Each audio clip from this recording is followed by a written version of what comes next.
સૌરાષ્ટ્ર યુનિવર્સિટીના કુલપતિને કારમાં સાયરન લગાવવું પડશે ભારે। આરટીઓ અધિકારીના દાવા પ્રમાણે 1000 રૂપિયાનો દંડ ફટકારવામાં આવશે।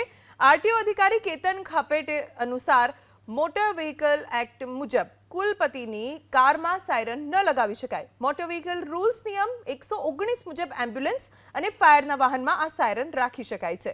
સાથે પોલીસ અને ડિઝાસ્ટર સાથે જોડાયેલા વાહનો પર સાયરન રાખી શકાય।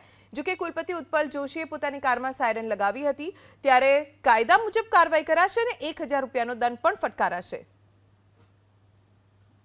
સાયરન જે હોય છે કે હૂટર હોય છે એને લગાવવાની ફક્ત ને ફક્ત પરમિશન જે સેન્ટ્રલ મોટર વ્હીકલ રૂલ્સ 119માં જણાવ્યા મુજબ એમ્બ્યુલન્સ છે, ફાયર ફાઇટરો છે અને ડિઝાસ્ટર મેનેજમેન્ટ ડ્યુટી સાથે સંકળાયેલા જે પણ વાહનો જે છે અને બચાવ રાહત દરમિયાન જે વાહનો ઉપયોગમાં લેવાતા હોય એની અંદર આ સાયરન ફિટ કરી શકાતા હોય છે અને મલ્ટી કલરની લાઇટોનો ઉપયોગ થતો હોય છે। કચેરીની કચેરી અથવા ડાયરેક્ટ વાહન વ્યવહાર કમિશનરશ્રીને એ બાબતેની એપ્લિકેશન કરવાની રહેતી હોય છે અને ત્યારબાદ જે ગુજરાત ગવર્મેન્ટ જે પરમિશન આપે એના પછી જ આગળની કાર્યવાહી કરવાની થતી હોય છે।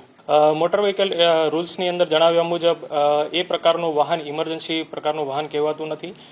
જે રીતે આપણે જણાવ્યું કે મોટર વ્હીકલ રૂલ્સની 108ની કલમમાં જણાવ્યા મુજબના જે વાહનો જે છે એમ્બ્યુલન્સ છે, ફાયર ફાઇટર છે અને ઇમરજન્સી ડ્યુટી સાથે સંકળાયેલા જે વાહનો જે છે એને આપણે ઇમરજન્સી તરીકે ગણવામાં આવતા હોય છે।